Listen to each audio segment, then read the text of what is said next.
I'd like to remind members and the public to turn off their mobile phones, and any members using electronic devices to access committee papers should please ensure that they're turned to silent.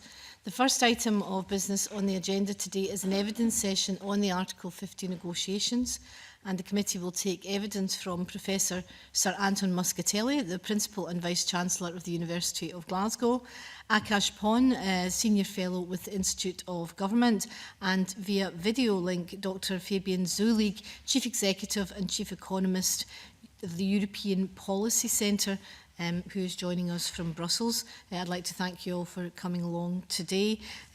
Could I ask, in ways of an opening question, we know that significant amounts of legislation will need to be passed by the UK Parliament in the event of a no-deal scenario, but there'll also be legislative necessities if Mrs May does manage to get her deal through.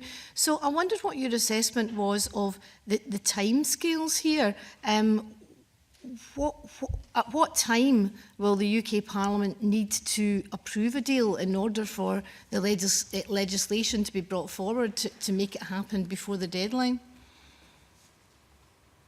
Well, there isn't of course, an absolutely fixed deadline, but I mean, I think it's quite apparent that time is already desperately short. I mean, we're 2 months away, of course, from the supposed date of Brexit. Even if the withdrawal agreement were to be approved, the government would still need to get through the withdrawal agreement bill. It's required to do that under the terms of the previous act. That would have to be passed and ratified. There would also have to be ratification processes across other EU countries. So I do believe that I mean, I think most people in Westminster probably realise that now, and we'll see that in the debate in the House of Commons and the votes next week, that this is absolutely crunch time now.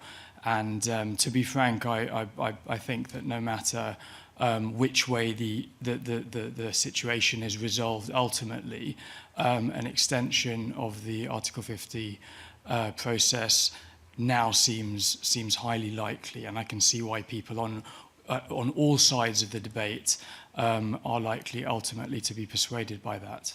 Yeah. I would certainly echo that, and even before the sort of stalling of the chance of the deal getting through with the delay from December into January, it seemed very likely that a lot of the legislation wouldn't be passed.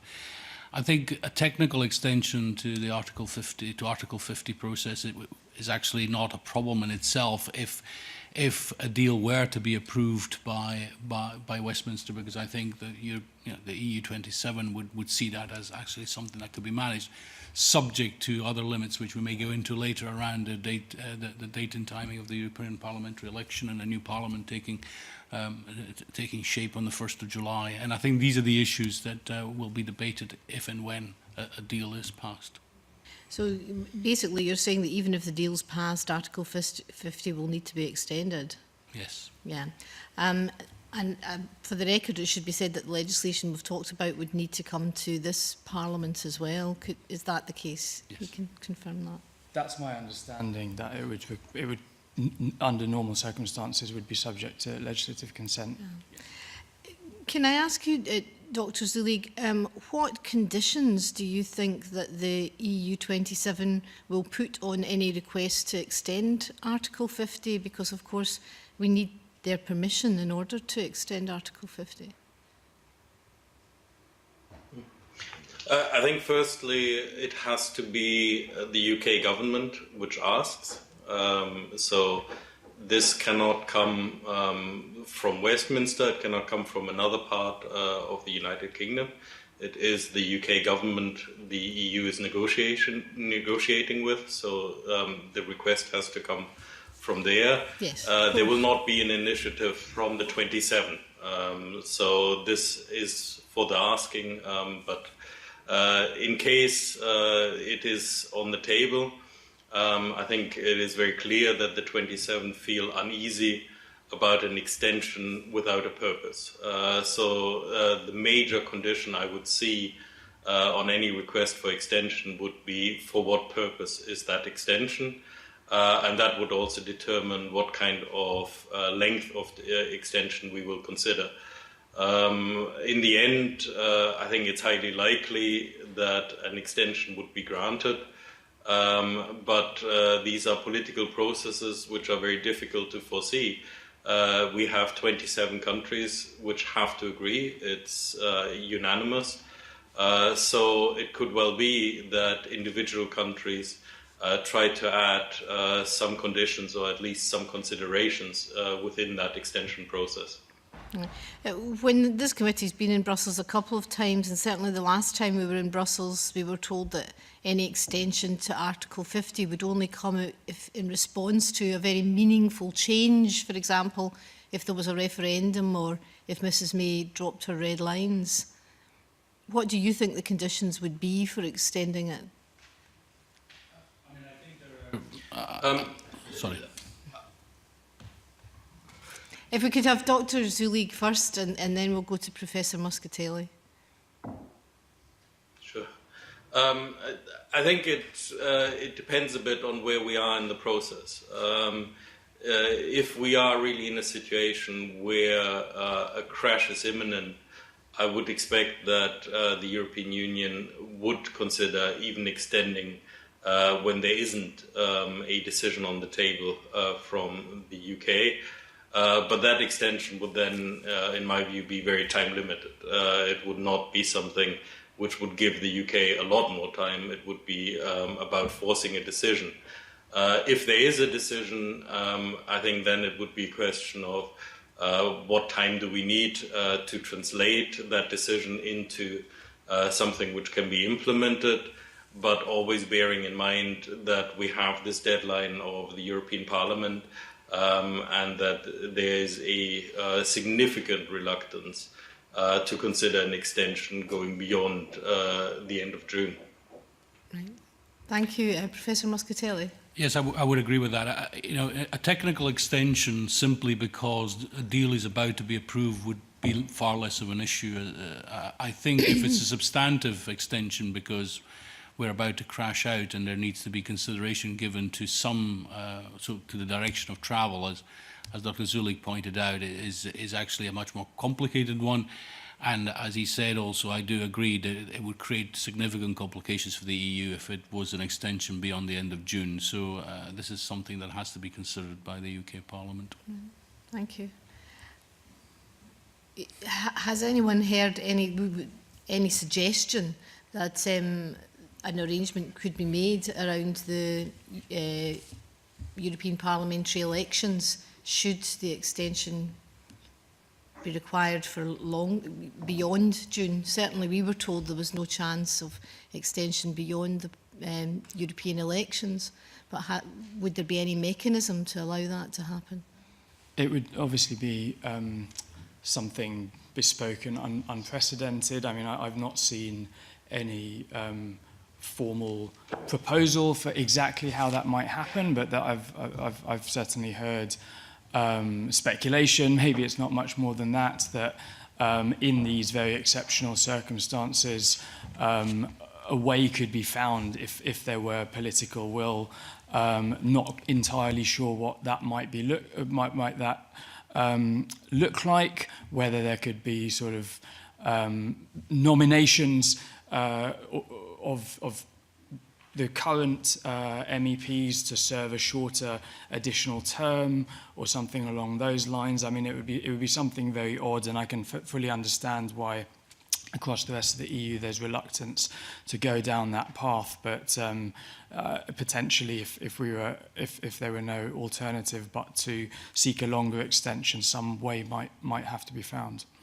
Okay, thank you very much, Claire Baker. Can I add? Oh. Sorry. Can I add to? Yes. Sorry, to the previous point. Dr. Zulig wants to come in. Okay. Sorry, but I think there's an important question there about legality of that. We're talking about something here which would have to be tested in front of the European Court of Justice. It's not something which can simply be decided. because the European Court of Justice has made decisions in the past about the need for having a fully legally constituted European Parliament. And as long as the UK is still a member state, that would also imply that there are MEPs from the UK. So the most simple response to what would happen if you extend beyond the end of June is that there would have to be MEPs from the United Kingdom, and we would then have to look at the process in which they would be elected or appointed if there is a possibility of that. So I was going to hand over to Claire Baker, but if I could just follow up on that particular point. Clearly, you know, a European election in the UK in those circumstances could be extremely politically divisive. Would it be? Is there any scenario that's been discussed that that there might not be an election in the UK, for example, but you would still have MEPs holding on to their seats? As I was saying, I think this would be something which would have to be tested in front of the European Court of Justice. I find it difficult to believe that you could have MEPs somehow appointed because in the end it is a directly elected parliament. So to have the legitimacy, these MEPs have to be elected. And I would also think that there are some very practical difficulties. For example, a number of the MEPs which are there currently have actually resigned. They are no longer MEPs, so they could not be appointed for any longer period. Okay, thank you very much. Claire Baker. Thank you, Convener. There are a number of scenarios being presented at the moment about how we resolve this situation within the UK, one of which is a possibility of a second referendum. Mr Pon has recently talked about it being a serious possibility for the first time, and Anton Muscatelli, Professor Muscatelli, has also written about the possibility of a second referendum. So I'm wondering if you think, I suppose Mr Pon wants to expand a bit on why you think it's a serious possibility now and how the EU27 might respond to that. And I suppose that connects to the question around extension of Article 50. If it's going to be a substantive extension, would a second referendum be a reason why that we would end up in that situation? Certainly, yes. So I did not, in the piece that you're referring to, advocate that there should necessarily be a second referendum, or that would be a good solution to the current political crisis.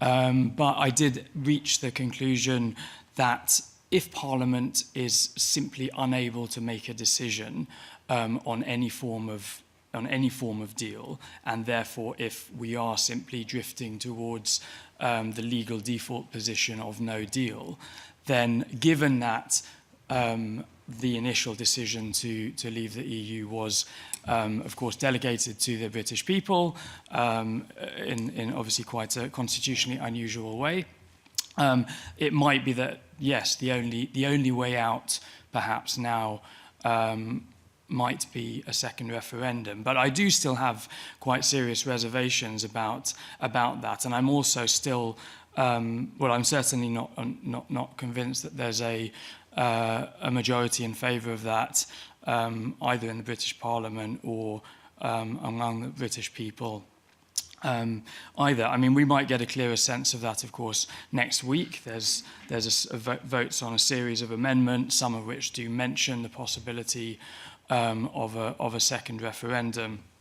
And if it did become apparent that there was a majority for a second referendum in the House of Commons, then the way things are playing out at the moment at Westminster, the government, may well be compelled to follow that course of action despite its own reservations. I mean, we are in slightly bizarre constitutional times, but that does seem to be one possibility. And then certainly to make it work, we would absolutely need an extension. I mean, we've looked at that at the Institute for Government, and so have researchers at UCL, and I think the consensus is you need at least 5 months or so from the moment of introducing legislation for a second referendum before the actual vote could take place. So that would take us definitely beyond, it looks like, the summer, almost certainly, or at least up until July or so at the earliest, if that were to happen. Professor Muscatelli in the blog described it as a much simpler solution that is open to the UK than to go with, ask the people to go to a referendum. I think Mr Pon has highlighted maybe some of the difficulties that would be in a second referendum. And there is still discussion around what the possible questions would be. Do you have any views on what the question is? Because you say you need to ask the people. I'm not clear what it is we ask them. I mean, I have said recently that given the stalemate in the UK Parliament, this would seem to be the obvious way forward. Let me expand on that slightly because I think it is important. I think had the negotiations been approached in a different way with very different types of red lines on the part of the UK or lesser red lines, then I think a softer Brexit could have possibly had the consensus of Parliament. I think the difficulty with a softer Brexit in a moment, although that's still a route where we may end up, say a Norway Plus type solution, is that the way in which you enact a Norway Plus solution is through the existing withdrawal agreement or something very like it. You wouldn't need to modify the withdrawal agreement substantively, but through a political declaration which changed the direction of travel in terms of the future framework, saying essentially there are no longer red lines around freedom of movements and we will hope to end up in Norway Plus. The problem with that is that I think from the point of view of the EU27, the situation, the political situation is so unstable in the UK, who would actually be in charge of those negotiations following the approval of the withdrawal agreement? If you had, for instance, a Prime Minister who was much more on the Brexit side of the Conservative Party, then you could end up, there's no guarantee that that's where you'll end up. So I think it's the commitment towards that becomes more difficult now, where if you've begun on a route of EA plus 2 years ago, we might have ended there, actually. So this is why people like myself are saying, given the stalemate, that people's vote may be the only way to try and reverse the result of that, the referendum in 2016, and to try and break the deadlock. You're absolutely right, however, and Akash is right. There is no clear majority for other alternatives at the moment. The situation is very fluid, and we'll see what happens next week. And you would need to, as you say, absolutely frame the referendum in an appropriate way, and that depends again on the parliamentary majority. One possibility is certainly that it's essentially the Prime Minister and the UK government says, well, look, Parliament has rejected my deal, the deal I've negotiated, but there is no alternative being proposed, or there's no consensus on what the alternative might be. I will then go to the country with my deal. And logically, at that point, the alternative is my deal or remain, which, of course, would create quite a lot of difficulties for those who believe that should be a different kind of withdrawal deal, a harsher withdrawal deal. So I think this is where it gets really complicated. I think we are in the hands of what happens in Parliament. I accept what Akash said about the timing of the referendum. I have to say, of all the scenarios around the extension of Article 50, the sense I get in Brussels and from EU27 governments is that if there were to be a new referendum, especially given where the polls seem to indicate, I think that is most likely to receive a sympathetic hearing in terms of an extension of Article 50. I think people would see this as a possible reversal by the people of their decision in 2016 as the best way forward. And as a result, I think they would try, the EU27 would try their utmost not only to grant an extension, but to find ways around the EU parliamentary issue, which we discussed a moment ago. Might I just add to the comment about the referendum question? So that, of course, is one of the major issues that very few of the advocates of a second referendum have actually directly addressed, precisely what would be on the ballot paper. And there's various models, and I talk about some of them in the piece you mentioned, but My own personal view is that, as it stands, and things may change again, there are three credible options ahead of us. And I say credible in the sense of legally we can see the path to reach them, not that they are necessarily good things. Namely, we might remain after all, the deal or some amended version of it might be implemented, or we might leave with no deal. And there are, of course, people who support each of those three options and other things as well.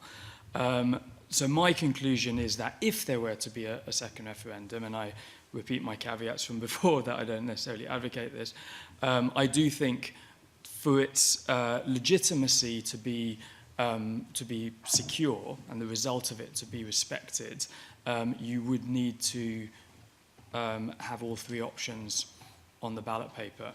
And then you enter into a debate about what the electoral mechanism for that might be, and there's different ways you can do that. One version that I'm attracted to, but no doubt there's drawbacks to this as well, would be a two-question referendum in which question one is, do you still want to leave, or yes or no, in other words, a sort of repeat of 2016, and then question two, if there's still a majority for leave, which of these models, namely deal or no deal Brexit, do you prefer? And that, in my view, might be a way to ensure that whatever result emerged would be seen as legitimate. Because you do make, just as a brief comment, you do make interesting comments in the article around the legitimacy with the people and whether you have a result that would be respected across the country. We are a country that is divided on this issue. Do you think a second referendum would resolve that problem? Do you think the country would reach a consensus? Do you think people would accept a different result? I think genuinely we're in a land of sort of least worst options here.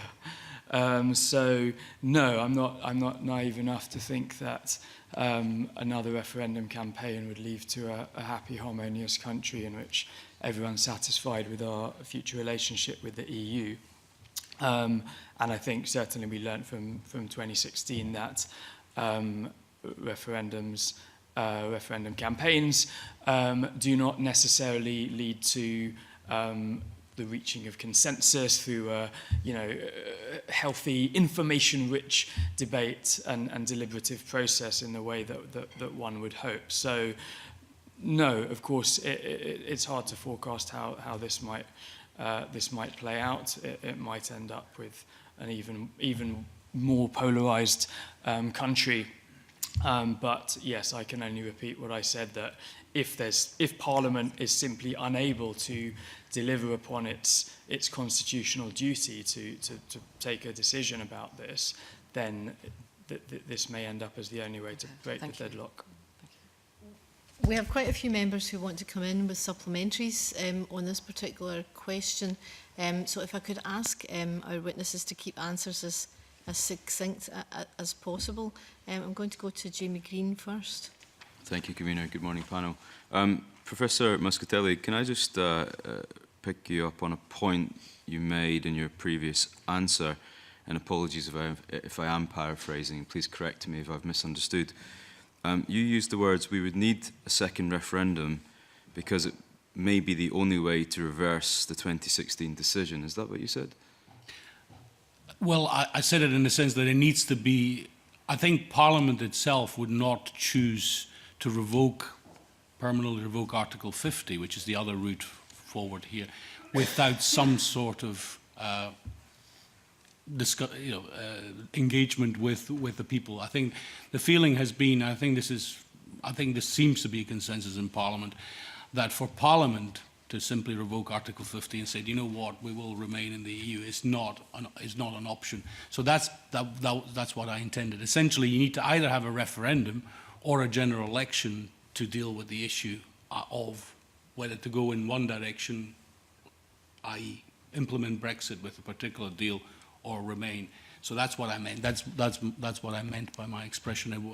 It wasn't. It was essentially saying I think Parliament does feel there has to be an endorsement of whatever is decided in some way if it's not the current deal that's on offer. Oh, I see. So in other words, you feel it's it's more of a technical point, that Yeah. that would be the Yes. way Yes. to achieve that result if it was so desired.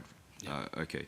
I guess the reason I mention it is because one of the reasons perhaps there is no majority, or seems to be no majority at the moment, subject to amendments that are voted on next week, for a second referendum at the moment, certainly amongst the principal parties, is precisely that reason that many of the proponents for the second referendum are doing so because they want to reverse the decision of the 2016 rather than offer which type of Brexit people would like. And I think this is an interesting conundrum. What do you ask? What is the question that you're asking in a second referendum? Can it simply be a binary in or out question as it was in 2016, or are you presenting a number of options? I think it's a fascinating concept. So. Indeed, and there are different structures, as Akash pointed out. I think my only concern about the two-stage referendum, and including what no deal implies, is that effectively you are asking the people either what is on the table, which is what's been negotiated with some very tight red lines, or essentially you're saying, or we will crash out with no deal. When even at the moment when you're having discussions about no deal, I don't think the full implications of no deal have become entirely apparent. And this is where it gets really very, very messy, because if you were to hold a referendum now, I suspect you would get into rather complicated debates in which some of the proponents of no deal have been painting it as if nothing would change, which is, of course, a personal view, an utter travesty of what no deal would imply. It would be interesting to see, what would happen if we did crash out, and then at that point you said, now you've actually experienced what it's like to crash out. Let's now have a referendum as to whether you think that's what you would really like. You would get a different result. I really think it's a very complicated situation, and I would rather have had a situation in which Parliament resolved it personally, but I can see the attractions, given that there's complete stalemate, that you feel you have to go back to the people if you want to move in a different direction than the original Brexit endorsement that happened in 2016. If we could, so I'm just taking questions on this issue of the second referendum, so I'll bring in Kenneth Gibson. Yeah, I mean, I think the difficulty for the two UK parties, the two major UK parties, not the Liberal Democrats, of course, is that 80% of the MPs currently in the House of Commons were voted on pro-Brexit manifestos, and if they go back to a general election, they've got to then fight among themselves about what's going to be in that manifesto. So I'm not convinced that's necessarily a way forward. But one thing we've found out in the last 5 minutes alone, Professor Muscatelli, is that your comments that there's a much simpler solution open to the UK clearly isn't a much simpler solution. I mean, it seems to add a number of complexities. I mean, for example, we still aren't very clear on the wording of the question, which has to an extent been body swerved, the timescale of such a referendum. But assuming we had such a referendum, and Scotland again voted to remain, and England and Wales voted to leave, where would we be then? Well, on your first point, it's a simple solution doesn't mean there is a simple solution. It's a matter of comparison. But I think how the referendum is structured is clearly a matter for debate. I personally think it's undesirable to go to the people with a blank sheet of paper. That's what we did in 2016, which is why I would favour a one question. This is the only deal that has been negotiated.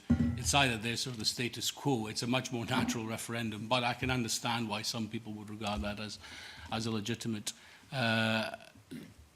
On the issue of what we would do in terms of different nations of the UK voting and whether that would matter in terms of the overall outcome, I think that would be clearly a major issue for the UK parliamentary parties to discuss and see whether they wanted to put any more, if you like, barriers to that. I personally don't have a view on that. And there's another scenario, of course, inverse to the one that occurred in 2016, whereby England might vote to leave again, but more narrowly, and the overall UK result might be to remain. and that would cause a different set of quite complex political problems, I would suggest. Yes, I mean, Dr. Zulig has touched on this actually in his evidence. I'm just wondering if you've been kind of patiently listening to this over the last few minutes, Doctor. I just wonder if you can say what your view and the European view on this is, perhaps. Yeah, I think from a European perspective, if the UK makes a decision to hold a referendum, I would think it's very difficult for the EU to then not grant an extension to Article 50. So I would expect that the time would be given, but there would be a lot of pressure to firstly make sure that that referendum result would be decisive, that we would not end up in a situation where after a referendum we are still in this limbo situation we are now. And the second would be that there are no options on the ballot which are unicorn options. So the idea of getting something from the European Union which is not on offer, access to the single market without freedom of movement, etc. I think that would be the main concern for the 27. But certainly, I think at the moment, most people, I would say, don't believe that there's a realistic chance of that happening. And in the end, the negotiations have to be conducted with the UK government. And the UK government at this point is very clear that there will not be a referendum and that they will not ask for an extension to Article 50. So that's the status quo from an EU point of view. Okay, and just lastly, Convener, if I may, I mean, the reason the referendum was held, let's be honest about it, was that David Cameron wanted to head off a civil war in the Conservative Party, and he clearly miscalculated. There's still a strong possibility of a split in the Conservative Party if, for example, there was a referendum. So is that not the biggest impediment to possibly another referendum being held, that the party of government would perhaps split as a result of that? And it's clear that I agree with that, and I think it's clear that this is what's conditioning a lot of the current manoeuvring in terms of where the government is going, that the Prime Minister is trying very hard not to split the party, but it's almost impossible because there's more than two positions within the same parliamentary party. And I would totally agree with that. I think, you know, at one point I wondered whether what she might do is to say, look, I can't get this deal through. This is genuinely the best deal. I'm going to go to the country. I can't go to, if Parliament won't approve it, I'll go to the country. I'll take my deal to the country. And I thought that might have been a tactic at one point, but it doesn't seem to be the case. Thanks. Okay, thanks, Convener. Thank you very much. Tavish Scott. I agree with Kenny Gibson's analysis, but the only thing I think he missed out is that it splits the Labour Party as well, which is why I don't think there will be a second referendum. But isn't the more likely scenario now that the Brexiteer amendment next week, which time limits the backstop, passes, as does Yvette Cooper's amendment ruling out no deal? There is, as far as one can tell, a parliamentary majority for that. Those two amendments then pass, the deal then passes. What do you think the EU would do in those circumstances? Because that, if I would understand it correctly, would mean they would have to renegotiate the backstop bit of the foreign withdrawal agreement. Do you think the EU would countenance that in the circumstances where the Commons had actually passed overwhelmingly the deal, but with those two amendments? I don't think the EU would renegotiate the backstop. I think that's pretty much unlikely. It'd be interesting to hear Dr. Zulig on this, but I think what they're likely to do, possibly in those circumstances, is to offer more reassurances, to say the withdrawal agreement stands, the legal binding document stands. We will do our very best to ensure that we can negotiate a free trade agreement that avoids the backstop kicking in, but there's no way, I cannot see a way in which they would renegotiate the backstop. Even so just they would put in a time limit? Well, they wouldn't put that into the actual legal document. I think they would say there might be an aspiration there to conclude the negotiations within a period of time, but I don't think they would put that in the legal document. And so you could potentially end up in a stalemate type situation if that's what the Commons want. Yeah. I mean, I thought Michel Barnier was quite definitive, well, not for the first time in statements yes, but he would yesterday. say that, wouldn't he? Perhaps, well, this is politics, but I think gentlemen. it's I think it's been fairly consistent, I agree. consistent I line agree, taken yeah. that there can be no legal time limit to the backstop. Otherwise, it doesn't fulfil the function it is there to fulfil. So yes, it may be that the amendment, I think is it the Andrew Morrison one you're talking about? Maybe that will pass. I mean, there was some suggestion that the government might of course support that, but that won't change the the legal position. Yeah, but it changes the politics of the situation, because it then means the House of Commons actually passed something. That's very different from where we are now.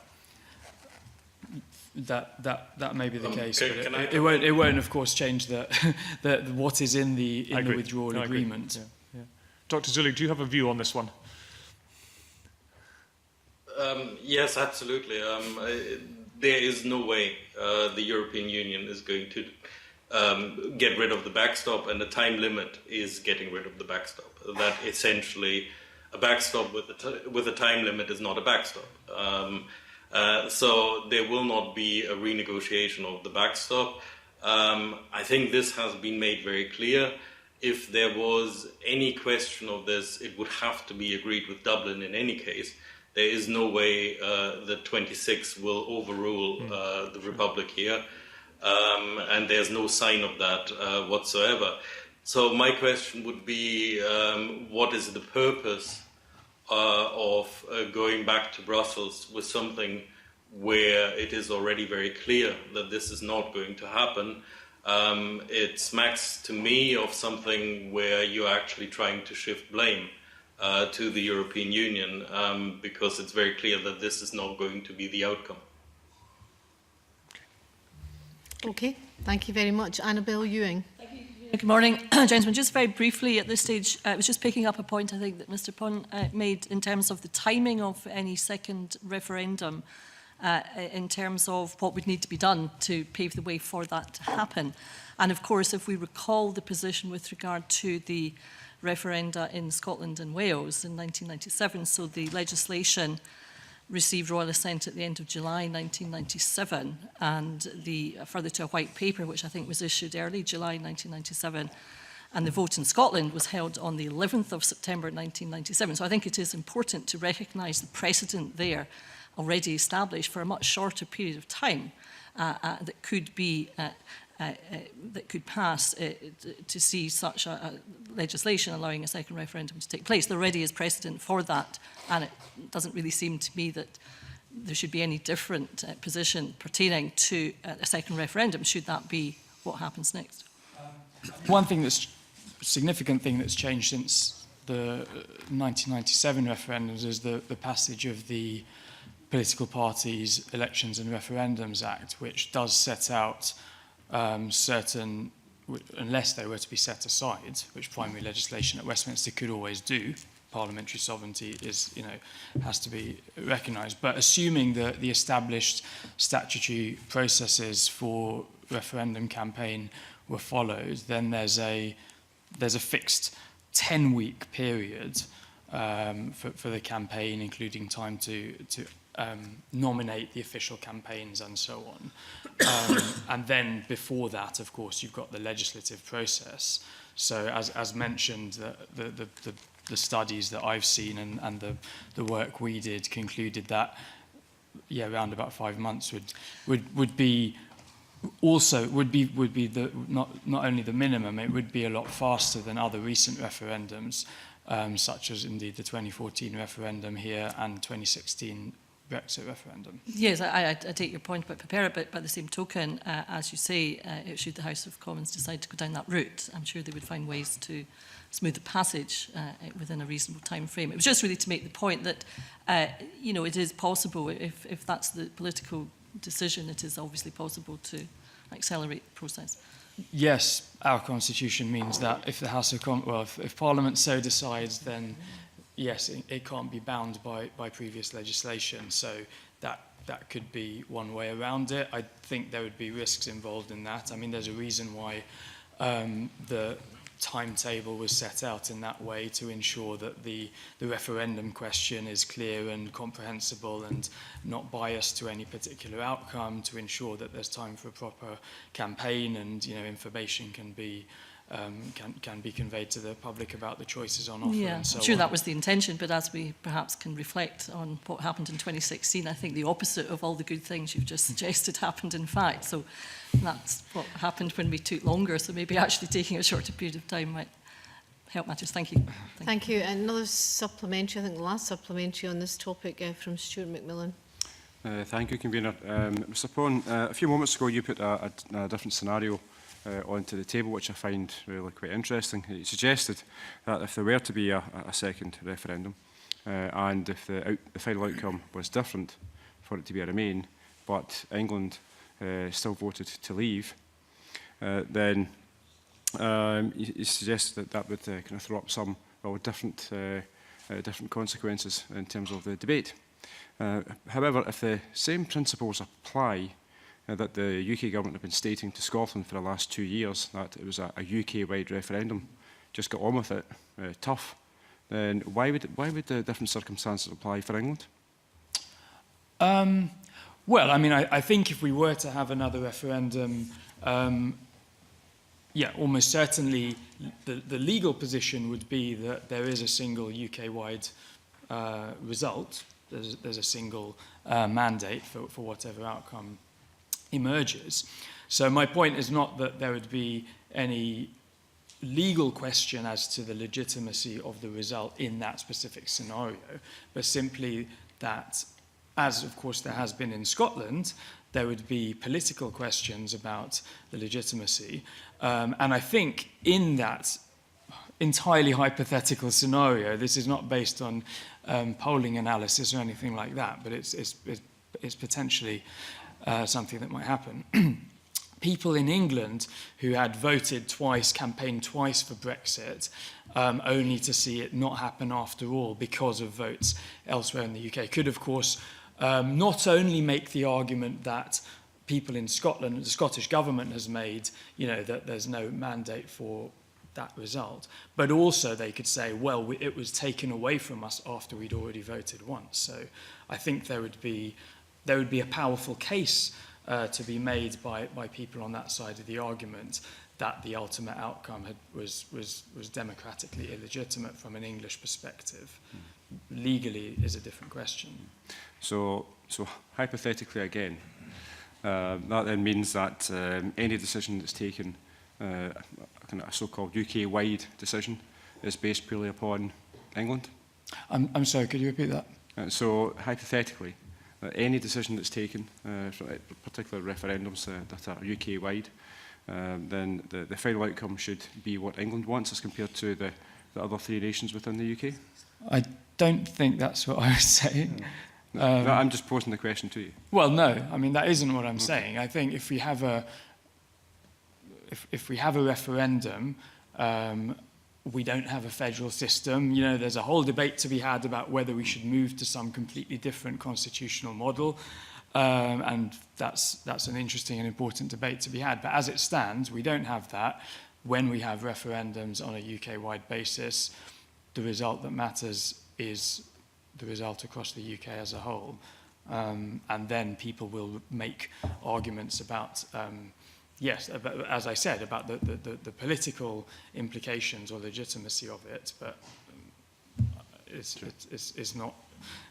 This is not even my particular perspective on the debate. I'm just speculating as to the questions that might arise.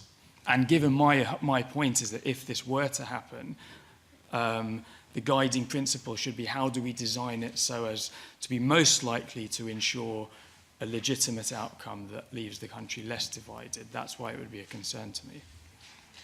Thank you. Ross Greer. Convener, I'd like to go back to the discussion around extension of Article 50 for a moment. The debate around this in the UK, like most of the subtopic debates in Brexit, has been incredibly domestic rather than acknowledging the fact this is a negotiation of two sides. And the debate seems to have taken place on the assumption that extension means extension until the end of June. So there's a broad recognition of the difficulties extending beyond then. But as the convener mentioned earlier, when we were in Brussels not that long ago, there was a strong message sent to us that extension beyond the end of June was unacceptable to a large number of people. There was also a significant number of people who said extension beyond the day of the European elections in May was something that they would find unacceptable. Given that extension requires unanimity, and that we may, the UK may be in a position of requesting an extension without a clear route out of this situation, i.e. we could request an extension without the UK Parliament having agreed to a referendum or without having agreed to a deal that is, just needs time for implementation. What is the likelihood of there being objections to an extension that lasts until the end of June? Is there a scenario in which the extension does not go beyond the day of the European elections in May? I think there is a risk, and I think Dr. Zulig, highlighted that risk, that with 27 having to show unanimity on this, you could always have some other considerations. I have to say again, if it's a technical extension, if it is a situation where Parliament is getting there, whether it's, say a softer Brexit, because that's with a different political declaration, but we need time to implement all the legislation, I suspect, that would be granted. I can't imagine many of the EU27 would have appetite for imperiling a deal in order to try and strike a point in that, because of some national consideration. I think if it's, let's have an extension because we're about to crash out and we don't really know where we're going yet, would then lead to the sort of discussions that Dr. Zulik pointed out. It gets very complicated at that point, and it's not predictable what might happen. Although again, a number of EU27 countries would, of course, want to avoid a no deal at all costs because it impacts on them more than some of the other 27 countries. Does Dr. Zulig want to come in there? Yeah, I fully agree with that. I would say the one thing I wouldn't exclude is in the scenario where the UK has not made a decision, that the EU would then grant a very short extension, simply to avoid crashing out at that point, but with the rider on it that it is now up to the UK to decide, and they will not be given till the end of June to continue the debate. And to move to another hypothetical, if the UK decides to revoke Article 50 either by referendum or by a resolution of the UK Parliament, the European Court of Justice has ruled that legally that is a simple and a clear process now. The UK doesn't lose any opt-outs, etc. Politically, it's quite different. I'd be interested in Dr. Zulig's position on this in particular. What are the potential political implications for the UK's continued relationship with the EU in the event that we revoke Article 50? I think firstly there's the question of how you can revoke Article 50, and I think it's important to be clear about that. If it is after a referendum, then yes, there's a right for the UK to unilaterally revoke Article 50, but to get there, the UK would have to ask for an extension, which is a unanimous decision of the 27. So in those circumstances, it would have to be the 27 which allow that process. I think it's very likely they would, for the reasons which have already been discussed. But still, it then effectively is not a unilateral decision anymore.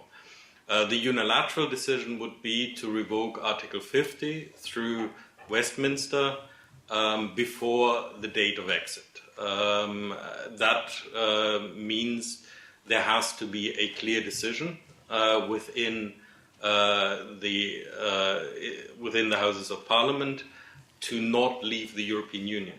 So this is not a mechanism which can be used to extend the Article 50 negotiations. The idea that this could be a way to buy time and then to re-enter a notification of Article 50 at a later date, that's not what could be discussed. There would have to be a clear constitutionally legal decision of the UK not to leave the European Union. If that is the case, the European Union remains a member state. It is legally as if they have never put in the notification of Article 50. But of course, this has political implications in terms of the willingness of other member states to work with the UK, the kind of alliances which the UK has had in the past. I personally think that a lot of bridges have been burned in this process. So it would be much more difficult. And for example, when it comes to the discussion of the next multi-annual financial framework, the multi-annual EU budget, the UK rebate would be under intense attack from other countries. That would not be legally, but simply as part of the normal political processes within the EU. Any other views on the burned bridges? I totally agree with Dr. Zulig's analysis, and it comes back to the point I made to Mr. Green earlier. I think this is the I cannot see Westminster politically revoking Article 50 without there being some sort of event, whether it's an election or a referendum. I really, one can argue as to whether there might be a majority for a people's vote eventually, but I certainly don't think there would be a majority for revoking Article 50 without some sort of referring this matter back to the people. Thank you. Thank you. Alexander Stewart. Thank you, Convener. A deal with the EU is certainly much more preferable than a no deal, and we've gone through quite a lot of length about that. And it's because of the uncertainty of all that process that government and business have put in contingencies. So can I ask about the contingencies that the EU and how they would react to the possibility of a no deal continuing to increase? Well, perhaps, I can kick off. I think we've seen some of the contingencies, of course, with the publication of the considerations from the Commission before Christmas, where they highlighted, their preparations. I think increasingly we're hearing of the preparations that a number of EU companies are making around some of the changes they're making to their supply chains. We're seeing decisions being taken about where investments are located. We're seeing increasingly that companies that operate across the EU, say in financial services, are increasing employment in their EU operations and by implication, over time, decreasing employment in the City of London, for instance. So I think we're seeing these being implemented, but it is something which, let's be very clear, and I think most people have pointed this out, it will cause damage on the EU side as well as the UK. The damage, as I think Dr. Zulik pointed out in his written statement, is asymmetric, and that's certainly been our assessment also around the expertise around the Standing Council on Europe, that there is damage done to the EU 27, some more than others, and they are preparing for it. But there are some contingencies you simply cannot insure again. You cannot overnight re-engineer your supply chains. So, there's some things that there will be economic damage, whatever the preparations on both sides. I don't think I'm close enough to those sort of economic questions to offer much on this question. I apologise. Does Dr. Zdula have any comment on that? No, I fully agree. I think there have actually been preparations for this for quite a long time. I would say probably longer than in the UK. So there is an awareness of the costs, and there are potential ways of trying to mitigate some of that. But I think it is very clear that you can't mitigate for all of the impact. I would just add one little qualification to that, which is that it is not only that it is asymmetric, there is also, for some sectors, for some companies, there will also be a benefit in this. Even in a no-deal scenario, if this effectively takes out your UK competitors, that's not necessarily a negative thing for all companies. So there is a balance as well. I would say overall it is still a loss, but for individual sectors and maybe even for some individual countries, the longer-term effect could be beneficial. Yeah, and as you already identified, the the deal is much more important to have, and if we can secure that, that will stop that uncertainty. But there will be, as you've already indicated, winners and losers in all of this process, depending on which situation we find ourselves. And that creates even more uncertainty potentially for the EU27 going forward. Yes, absolutely. And I think from an EU27 perspective, most people would now conclude that the best possible outcome of this situation is to agree to the deal. Because in the end, the deal which is on the table at the moment does respect the red lines of the European Union. It does respect the red lines of the UK as they were during the negotiations. And the political declaration actually leaves the possibility still open to go into other directions than a very hard Brexit. So from that perspective, certainly the deal would be the quickest way of resolving the immediate uncertainty which is on the table. Thank you, Convener. Thank you very much. Annabel. Thank you. And just really picking up on that discussion, I note that Dr. Zulig in his short paper that he had submitted to the committee mentioned, in his view, the need for a common strategic negotiation position to be formulated in early course by the EU27. And I just wonder, one would have thought that aside from, specific planning in certain sectors that we have heard referred to already from Professor Muscatelli in particular, but the idea of this common strategic negotiation position in the event of no-deal Brexit, could Dr. Zulig give us more information of what he means by that, and if he has any intelligence that in fact that is what is happening, or if it's not happening, why is it not happening? Because one would have thought for the EU27 that that would be the obvious next step at this stage in the way that this is all playing out. The EU27 and the institutions have certainly been thinking about what would be the reaction in case of no deal, what would be the next steps from an EU perspective. But what has guided, I would say, the thinking here has been that none of the countries or the institutions want to give the message that in some way this is where we want to go, or that in some way this is a mechanism by which we can punish the UK for making the wrong choices. So the emphasis has always been on the positive engagement. It has always been on we want a deal, we want to negotiate something which works for both sides. And that has stopped to some extent, at least the public discussion of what will happen on a strategic level if we have no deal. Now we are in a situation where the UK Parliament has rejected the deal with quite a large majority. I think whatever one believes in terms of the probability of no deal, it has to be a very substantive possibility now. So my thinking behind the short paper you referred to was really to say we really need to get serious now about what would we do in such a situation.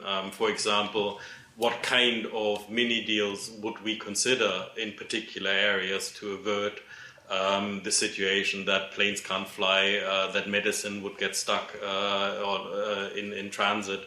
So are there things we would be willing to do even if the negotiations break down?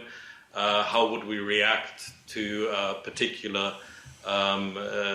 initiatives, particular ideas from the UK in that situation? And I think for that we should be having something which looks very much like a negotiation position, even though, of course, in those circumstances, there would be very little negotiation going on. Yes, well, I think it's very interesting that you say that in terms of where they sit publicly may not be exactly what is going on in private, one would have thought at this late stage. You Professor Zulik talked about mini deals, and I just wonder in that context, I mean, whose interest, what will be the priorities, whose interest will be put to the top of the tree? Will it be business or will it be the individual citizens who will obviously have there'll be a particular impact on individual citizens in all, all kind of walks of life that you can think of in terms of travel, in terms of working, in terms of health provision, in terms of holidays, and so on and so forth. If there were to be mini deals, what would be the narrative in terms of the kind of overarching priority here? Would it be business or would it be individual citizens of the EU? I would think the key consideration, firstly, would be the scale of the impact if you don't have those mini deals. So it's the question of identifying those areas where it would be most catastrophic if there is no deal, and then trying to mitigate in those areas.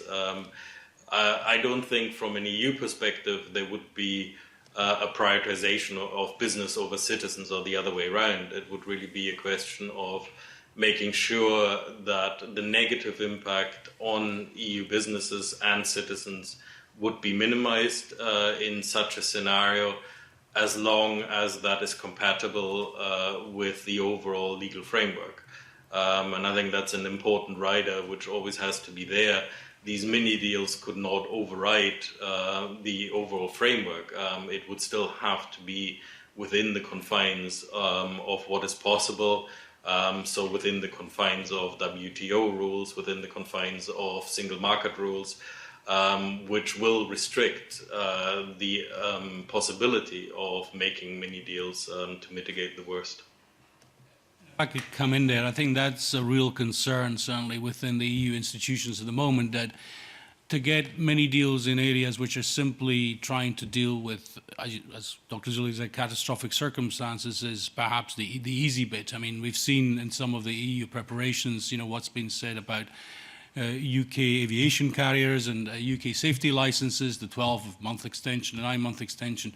These are the easier things. I think when it comes to trade in goods, then, the danger of having many deals which are effectively ad hoc arrangements that continue is that they can be challenged in the WTO because we would be a third country. We would not be in the EU. We would be out of there, and effectively the EU would be granting, without a formal deal, a trade deal or trade agreement, advantages to the UK which it wouldn't be granting to other countries, and that is, that takes you outside the WTO rules. And I think this is where it gets really complicated. I think what would happen is it would be pretty chaotic, frankly. It would be pretty ad hoc. You'd see things being put in place perhaps to make sure that aviation doesn't get disrupted immediately, but there would still be a lot of disruption, and frankly, non-essential goods would not be a huge priority in terms of blockages at borders. I think one of the interesting issues, and I'm not an expert in this, it would be interesting to explore, however, is what they would do in Ireland, because there's been already some discussion, because clearly Ireland doesn't want a hard border, nobody wants a hard border in Ireland, and yet if the UK crashes out, then there's an issue of what you do in terms of trade and other controls on the Northern Ireland border. Yes, indeed, all these issues that sadly were not really, certainly not part of the debate in 2016 and not even in contemplation. I mean, the point there about preferential treatment under WTO rules and that not being in keeping with WTO, of course, I suppose there's an exception for freedom of commerce and navigation treaties that may have been there predating that framework. But having said that, that might provide a limited relief, I would imagine, in certain areas, but it would not provide the relief that would be necessary for the UK to reach the mini deals and comply with the WTO provisions. So frankly, it still remains a complete mess. Or Burach, as we say here. Thank you, Convener. Thank you. Before I move on, since we're on the topic of trade, it was revealed recently, you'll all be aware, that the UK Department of Trade has failed to renegotiate any of the 40 EU preferential trade deals, which they have to do whether there's a deal or not, by March the 29th. I wonder if you would care to comment on that and the significance of that. I mean, perhaps if I can kick off very briefly. I mean, I don't think many of us were hugely surprised by this. I mean, I think this was always going to be a difficult issue, particularly because, you know, there's no incentive on the part of many of these countries to strike these deals until they see exactly where the UK is going to be in its relationship with the EU. So, you know, and I think this is one of the things about the whole Brexit business that really, you know, does get to you, because a lot of these things were predictable 2 years ago, as has been pointed out, and including the fact that you weren't going to strike deals of this type, generous or otherwise, with other countries around the world until you saw exactly what relationship the UK was going to have with the EU.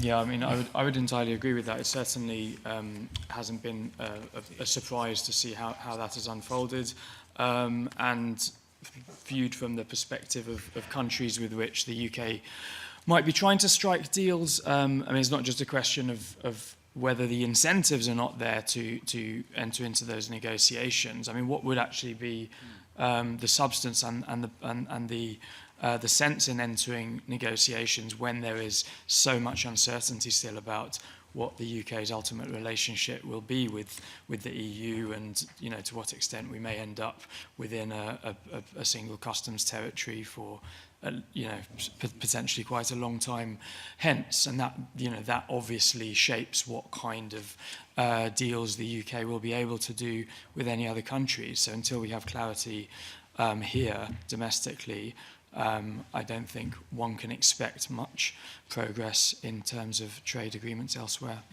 I think the UK was hoping that whatever happened, these deals would, at least for some short time, roll over. Dr. Zulig, what do you think the chances are of these 40 third countries rolling over the deals that they have with the EU for the UK post-Brexit? I think there was always a misapprehension or maybe a deliberate misrepresentation of what the world of international trade looks like. The world of international trade is a very hard business, and countries are quite ruthless in pushing through their interest. Yes, there's a WTO framework, but the WTO framework is really there to forbid certain practices. It is not there to encourage trade in that sense. It is not a framework which leads to free trade on a global level.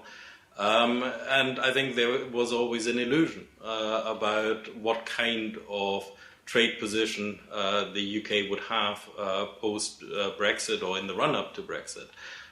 So my expectation would be that, yes, maybe there will be some small deals where it is in the interest of the other country, sometimes in the political interest of the other country.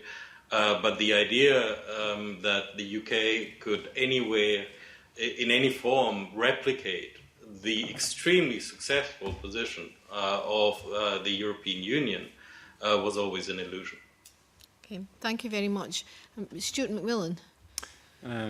Thank you, Convener. Just a couple of questions on intergovernmental relations, but I've got one primarily on Northern Ireland. Excuse me.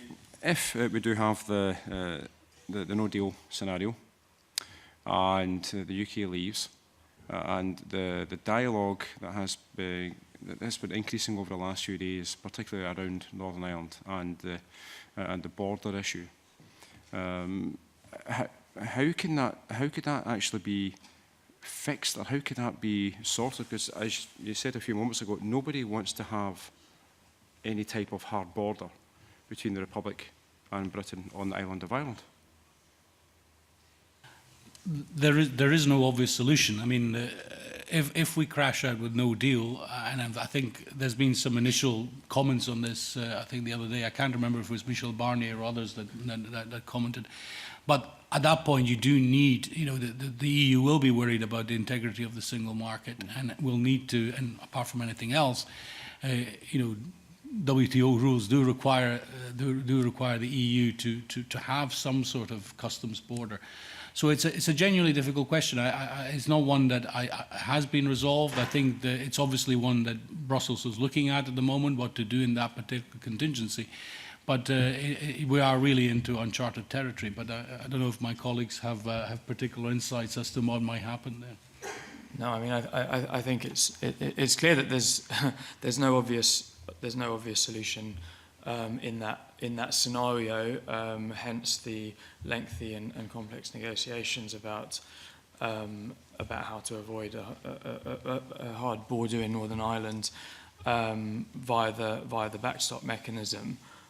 So if the deal is not approved, not ratified, then the normal default would be that there would have to be checks on that border, but clearly for the reasons laid out, there would be a desire on all sides to minimise the practical impact of that in terms of the visibility of the border and so on, which obviously has a huge significance in Ireland.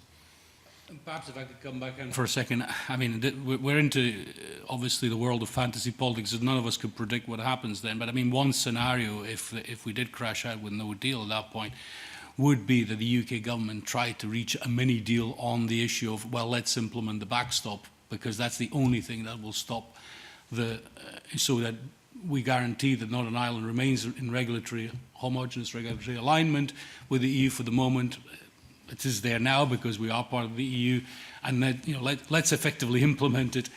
That politically would cause an absolute storm, of course, but on the other hand, it's the only way you would do it in the short term.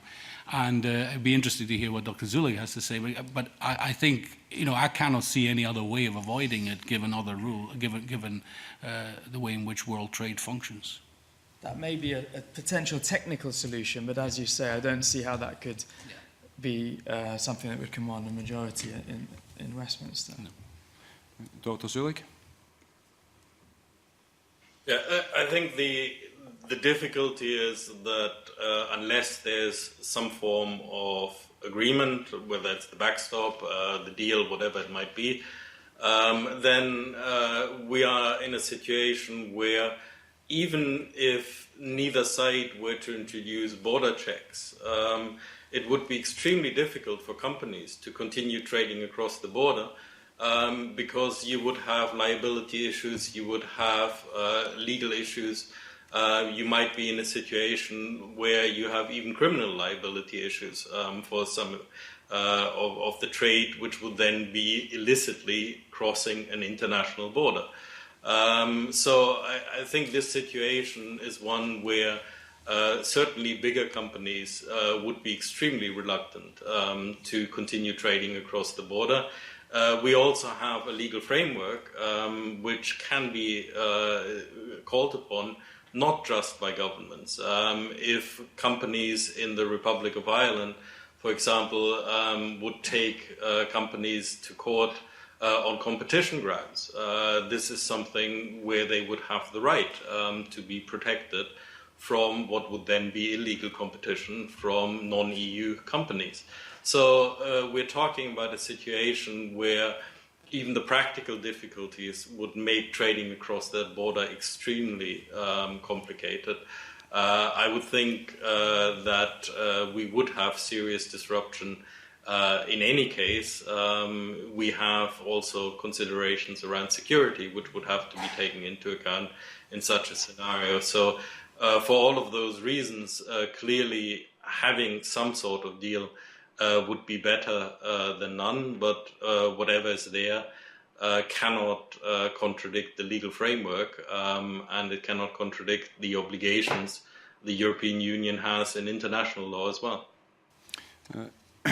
That's been very helpful, but I think there's also another element to this too, and that's the issue of the economic consequences to the Republic of Ireland.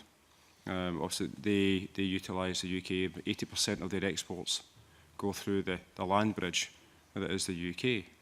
And in this particular scenario, if their economy were to were to suffer, as it will, certainly after what you said a few moments ago, Dr. Zulig, then these consequences are there for the people of the Republic of Ireland who didn't even vote for this situation to actually take place. Would you agree with that? Yes, that's absolutely true. Yeah, we can already see that discussion in the Republic. What I wouldn't, and I'm not saying that you did, but some Brexiteers have concluded from that that would mean that the Republic in some way would side with the UK. There has even been talk about that Ireland would leave the European Union. For me, that is utter fantasy. It's very clear that within Ireland there's a very strong public majority for staying in the European Union, and a strong recognition that this is the way forward for the Republic. Thank you very much. Jamie Green. Thank you, Convener. Can I just pose a scenario to the panel? Obviously, a deal was agreed between the EU27 and the UK. That deal was overwhelmingly rejected by the UK Parliament. At that point, the EU said, well, the ball is in your court now. You come back to us with what you want. And I'm intrigued on the scenario that Tavish Scott mentioned earlier. Let's look at a scenario where the UK Parliament votes on a deal next week and variations of it. And I have no idea what will happen in that vote. But if there was a scenario where amendments were accepted and there was a majority for something, whatever that something is, the UK government then feasibly could go back to the EU and said the UK Parliament have agreed on the following. What would happen in that scenario, given what sounds like the EU's own red lines of what they would and would not accept in terms of a new deal? Because they have said, come back with something. You tell us what you want. The UK Parliament decides on something. Would we end up with a stalemate between the UK saying, well, this is what the only thing we can get Parliament to agree on, which has not been easy, versus what the EU27 want to do in this scenario, given that the asymmetric negative outcome that a no deal presents both parties? What do you think would happen in that situation? Well, I mean, first of all, just to clarify, I mean, the votes next week are on the motion laid by the Prime. They're not votes on the deal. It's not a second meaningful vote. Just on the terms of the withdrawal agreement. So just to be clear on that. So the Prime Minister made a statement to the House, of course, on Monday. You might question exactly how much detail that gave about precisely how she plans to proceed, but obviously there's some aspiration to potentially get some amendments to the agreement, or at least explore the possibility of that. And then the votes are on a take-note motion that the House has noted the statement, and then there's this series of amendments which do all sorts of things. So, I mean, your question, what might subsequently happen after the House, presumably, hopefully, we might say votes for something. It obviously rather depends on what that something is. I mean, Mr. Scott mentioned a couple of the amendments that have been talked about quite a bit. So if there were to be a vote for this time-limited backstop, we've already explored why it doesn't seem likely that that would lead to a change on the EU side. And Dr. Zulig obviously sort of set out the reasons for that from the Brussels perspective. That's the premise of my question. What happens if that something the UK goes back to the EU with is unacceptable to the EU? Then we do have a stalemate. Well, yeah, we would do. I mean, the amendments wouldn't necessarily bind the government to take that position. But yeah, if the government came out in support of that amendment, it would then presumably, yes, there would be stalemate. So that, well, I would question whether that would be a sensible approach for them to take then. Well, I think it isn't a sensible approach because we know the backstop is one of those red lines that will not change. I think we have to think of next week as conditioning the sequencing of what happens afterwards in the UK Parliament. I mean, if that's where the scenario that were to happen, I think pretty quickly it would become apparent that there would be no renegotiation of the backstop. There might be assurances, verbal assurances by the EU around the fact that they don't want to invoke the backstop, and that's where it would lie. And we know that wouldn't be enough to get the DUP on board. We know it wouldn't be enough to bring part of the ERG group, the ERG on board. I think what it would do is potentially condition support for what an alternative might be. So, for instance, and this is completely hypothetical, supposing it then creates more momentum towards a softer Brexit, towards a Norway plus type Brexit, which does, of course, solve the problem of the border. You know, these are the sort of things that would then happen. I don't think it would fundamentally change the negotiation with Brussels. I really don't think that is likely to be a factor over the next few weeks. It's more likely to be how it affects the sequencing in terms of the parliamentary dynamics at Westminster. And perhaps I could ask Dr. Zulag, that previously in the past, the narrative from Europe was very much has been, this is the deal, take it or leave it. And Parliament said, well, we'll leave it, thank you. Do you think there is any genuine flexibility in the EU27 to look at some new type of deal? Well, I think firstly, it has to be clear that this is a deal which was conditioned, yes, by EU principles, but also by UK red lines. The EU has always been very clear that if the UK red lines change, then there might be the possibility of a different deal. What is not going to change is the EU red lines, because this is about principles which have an existential impact on the European Union. It is fundamentally in the overriding political and economic interest of the 27 to stick to these principles. And that's why we have seen this remarkable display of unity of the 27 in this process. That is not going to change at this stage. I think what I would respond to this question of stalemate, no, it is not a stalemate, because what it does not do is remove the ticking clock. In the end, it is a situation where unless the UK can find a different decision, then there will be a crash out with enormous consequences for the UK. Yes, it will also hurt the EU27, but the overall consensus on the 27 side is that that is manageable, and it is better to ensure that EU principles are kept than to concede on this to the UK to avoid a no deal.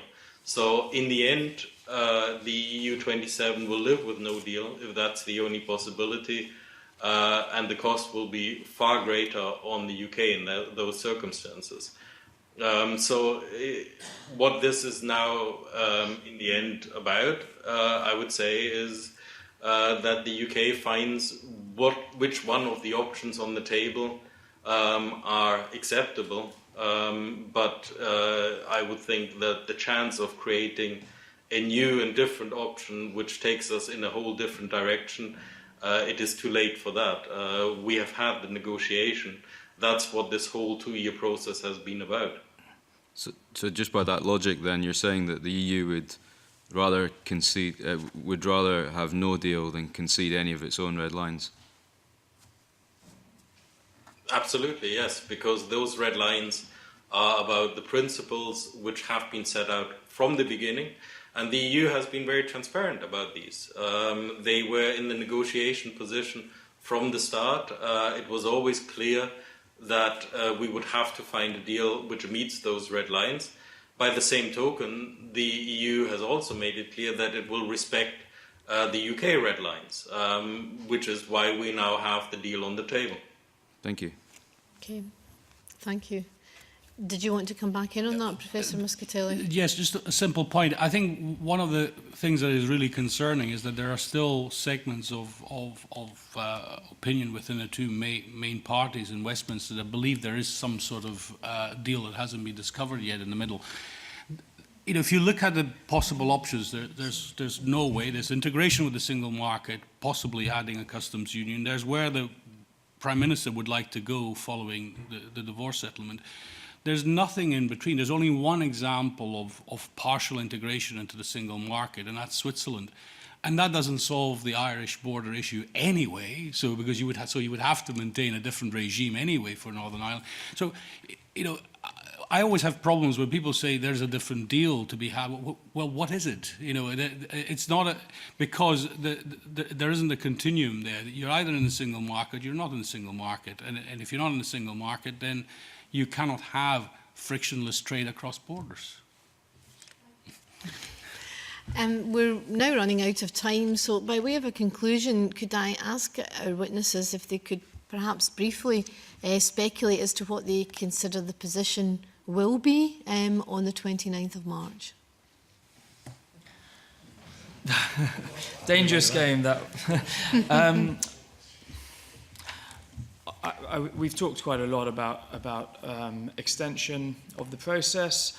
There's a lot of uncertainty about what the purpose of it would be and how long it would be and so on. But I do, on balance, think it's likely that for one reason or another, the government will have certainly asked for and probably, based on what we've also heard, will have agreed some degree of extension to the process. So things may change, but yeah, my prediction would be, therefore, we will still be in the EU at that point, but I don't suppose that all these other bigger questions will have been magically solved by that point. Thank you. I mean, I agree on the need for a technical extension at the very least, but I suppose the probabilities in my mind are along the following lines, that there's probably around 30% probability of no deal at this point. There's probably, about 10% of a probability that the Prime Minister will rally people around her deal through some political manoeuvring. It's difficult to see that given the scale of the defeat. And it's pretty evenly split, the remaining of the sort of 30% each, on a different kind of approach by Westminster which changes the direction of Brexit, either to a very soft Brexit, Norway style, or that there's such deadlock that in the end there is a decision to go towards a people's vote. And that would probably come relatively late in the day because, as people have reflected, there isn't a majority around that at the moment. Okay, thank you very much. Dr. Zulig? Yes, I'm a little bit more pessimistic. I would think that the probability now of not reaching a deal at all is the highest probability, with all the consequences that has. I don't think that will happen at the end of March. I think there will be some form of extension, but unless there's a very radical change within the UK, which leads us to a majority for something which also the EU can accept, I think the chances are quite high that the UK will crash out without a deal. Okay. Well, on that rather despondent note, I'm afraid we have to wind up, but can I thank all our witnesses for coming to give evidence to us today, and we shall have a short suspension. Thank you.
Thank you. Our next agenda item is to consider correspondence received from Historic Environment Scotland regarding Scotland's links to the slave trade.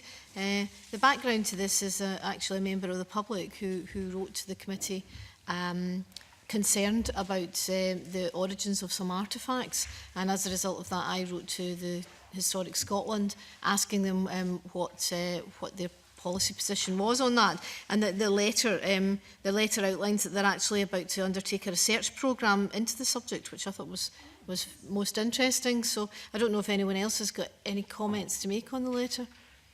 Jamie Green. Just a brief one. It says, given the scope of this work, we expect it to take place over a number of years. I mean, that could be 2, 3, 10.